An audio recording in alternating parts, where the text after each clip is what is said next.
一座小院之内竟同时藏有元明清3代古建。这个地方便是位于山西省阳泉市盂县的渝北泰山庙。此庙始建年代不详，只知道清朝曾维修过多次，而最近的一次全面修缮则是在2015年进行的。根据现场文保员的介绍，如今现存的正殿为元代建筑，西配殿为明代建筑，其余为清代建筑。而且正殿之内还有一些残存清代壁画，基于建筑和壁画的研究价值，所以它被评为全国重点文保单位。但这里不是个常开景区，平时大门紧闭，我们今天就来进去一窥真容。大家好，我是徐工，这次一定点关注，下次旅行不迷路啊！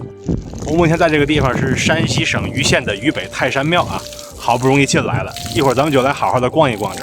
在自驾前往渝北泰山庙的途中，我前后开了2段路。第一段路是挺好的大路，非常清静，而且这样的风景是我平时很少看到的，就是风有点大，3月份仍然挺凉。后一段是近10公里的黄泥路，路边的风景也挺有韵味，就是道路太崎岖了。你看眼前这黄土路，这已经是好路了。其他的路非常颠簸，脑浆子都快摇匀了，而且当时正赶上修路，道上全是烂泥。等最后停车的时候，车轱辘已经这德行了，车身则是这熊样的。所以如果你们来这儿，回去第一件事就得洗车。我推荐这个加油站可以免费自助洗车，洗完后发现有一块洗不掉的，仔细看了才知道，刚才颠簸的时候撞掉了一块漆。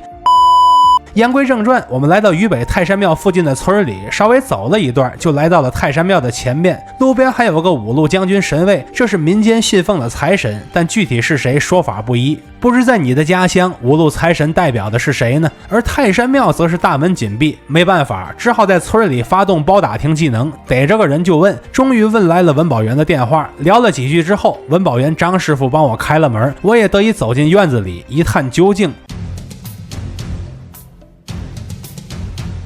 院子正中间有一个2023年的古老香炉，绕过香炉，我们奔向始建于元代的正殿。此殿面阔3间，屋顶为单檐悬山顶，看屋檐下的斗拱和同时期的元代建筑一比，都显得比较简洁，只有中间那个比较大。仔细看中间还有个龙头，而且还是龙口含珠。现在我们走进正殿，殿内的塑像看起来很新，原版的应该是被盗过。现在我们直接看殿内的清代壁画，这是我们本期重点的观察目标。我们先看西壁的东岳大帝回宫图，因为西壁更清晰，中间 C 位的当然是东岳大帝，坐骑很明显是一头神牛。至于东岳大帝是谁，有很多种说法，民间流传最广的说法就说他是黄飞虎，这个坐骑恰好和《封神演义》的说法是吻合的。这个位置推测为丙灵宫，按照流传最广的《封神演义》的说法，这应该是黄飞虎的儿子黄天化。在其他传说中，丙灵宫则是东岳大帝第3子，亦被称为泰山三郎。看过我泰安岱庙视频的老粉都知道，如今的岱庙之内仍有丙灵门，但丙灵宫殿已不复存在。而这个位置道人装束的这位则推断为延禧真人，这是早期民间信仰的泰山神。后来官方的东岳大帝占了 C 位，他就只好靠边了。而泰安岱庙之内仍有延禧门，但延禧殿只剩一片遗址了。泰山庙本身代表的是对泰山神灵的信仰，所以就很容易从泰山脚下的岱庙找到文化元素的根源。再看东壁，这边是东岳大帝出巡图，内容元素与西壁基本相同，而且这边不如西壁清晰，故不赘述。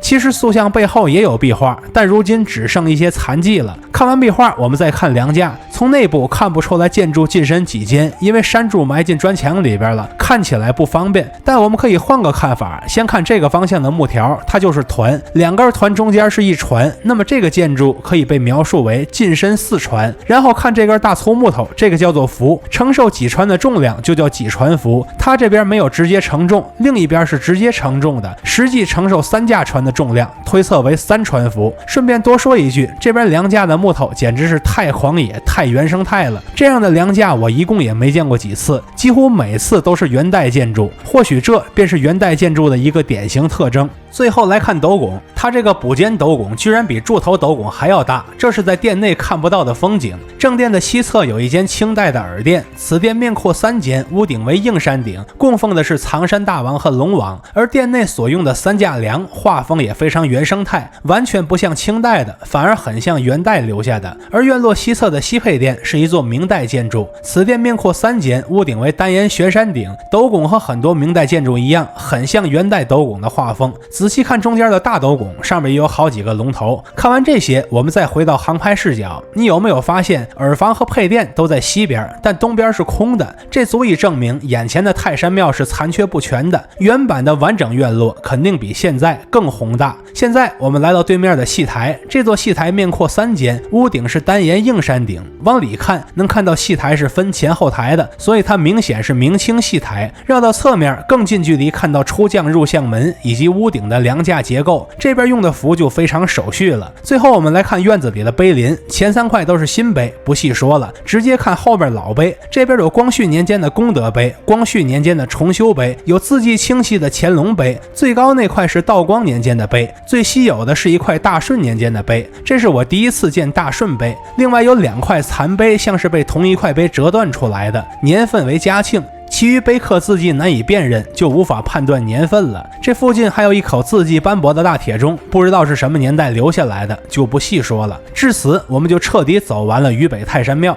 我们不难发现，民间的泰山信仰并不止于泰安和岱庙，它被传播到了很多地方，而且留下了形态各异的文化遗存。但凡我们多走一处，就能多看到很多不一样的细节，而我们对于古老先民信仰的了解，从此便更进了一步。看到这里的朋友，记得一键3连加关注，和徐公一起读城，一起旅行。